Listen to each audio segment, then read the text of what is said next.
Hello friends, welcome to Subhashree cooking hub. आसतु आज प्रस्तुत करवा सुजी रे मंडा। देखो समस्ते चाउल चूना रे ही मंडा प्रस्तुत करथांती। आज मु आपनको सुजी रे आउ बहुत कम समय रे तैयारी होतबा मंडा देखेबी। देखंतु एठी मु गोटे कड़ा बसई नेथिले। आगुरु कड़ा रे पानी गरम हो जिबा परे सेथे किछि लूण मु ऐड करिछि आ मेजरमेंट करी 200 ग्राम गोटे पट रे मु किछि सुजी नै जाइछि। सुजी नै सैछि। देखंतु एठी सुजी को पानी फुटी आसीबा परे सुजी को हल्का करी एपट सेपट करी मु गोळै नेछि। सुजीटा को कसिबा पे हमको अति बेसी रे 10 रु 15 मिनिट दरकार। सेटा धीमा आंच रे भी आपण करिवे। आ देखंतु एपटे मु मोर पूर प्रस्तुत कर नेछि।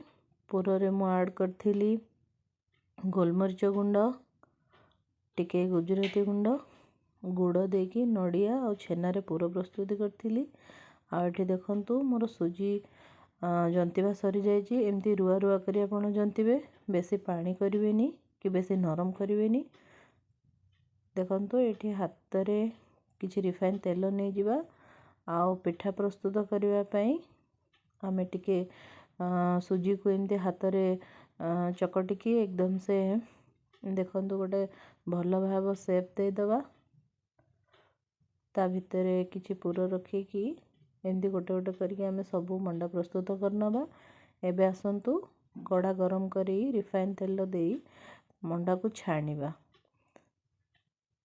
कड़ा रे तेल गरम हे आसिया परे आमे टिके लूण दे दबा, जा फल कि पिठा बेसी तेल अब्जर्व करबनी। तेल गरम हेछि कि नै टेस्ट करिवा पे आमे एठी सुजी रो टिके रखिथिबा चकटाटा दे दबा। देखिबा तेल गरम हेछि ना नै। एबे तेल परफेक्टली गरम हे आसिलानी।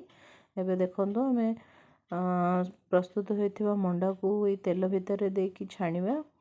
आ धीमा आंचटा जते आपण मिडिल टू लो फ्लेम रे रखिकी आपण छाणिया पे चेष्टा करिवे। सेटा भी कम से कम 10 रु 15 मिनिट समय लागिवो, कारण पिठाटा भल भाव रे सिझी जिवो। ऊपर बहुत क्रिस्पी हबो, भितरु सिझी जिवो। देखंतु एमती मझिरे मझिरे आपण पिठाटा को लेउटुथिबे, नचेत पिठाटा तळ पटु लागिकी कळा हे जाय पारे, भल भी लागिवनी, टेस्ट भी कमी जिवो। आपण लो टू मीडियम फ्लेम रे 10 रु 15 मिनिट जायटा छाणिया पे चेष्टा करिवे। देखंतु मु एबे पिठाटी पकई नेछि, मझिरे मझिरे ताको एपट सेपट टिके करै नउछि।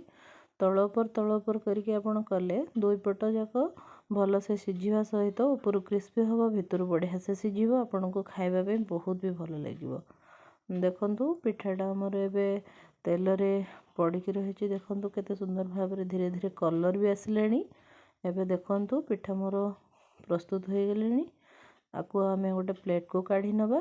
मु आपनको देखौछि पिठाटा केते सुंदर भाव रे तयारी हेछि।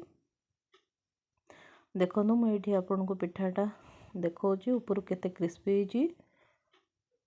देखंतु केते सुंदर हेछि। आपण ए सितुआ पाकरे घरे निश्चय बनेकी खांतु। आ मते कमेंट सेक्शन रे जणांतु घरे ए पिठा प्रस्तुत करिया पे आपन केते समय लागिला। मते तो अति बेसी रे 20 मिनिट रु 25 मिनिट समय लागिथिला। आपण माने घरे निश्चय बनेकी खांतु। आपण माने घरे एटा निश्चय बनेकी खांतु। आ भल लागिथिले वीडियोटी को लाइक करंतु। रहिली, नमस्कार।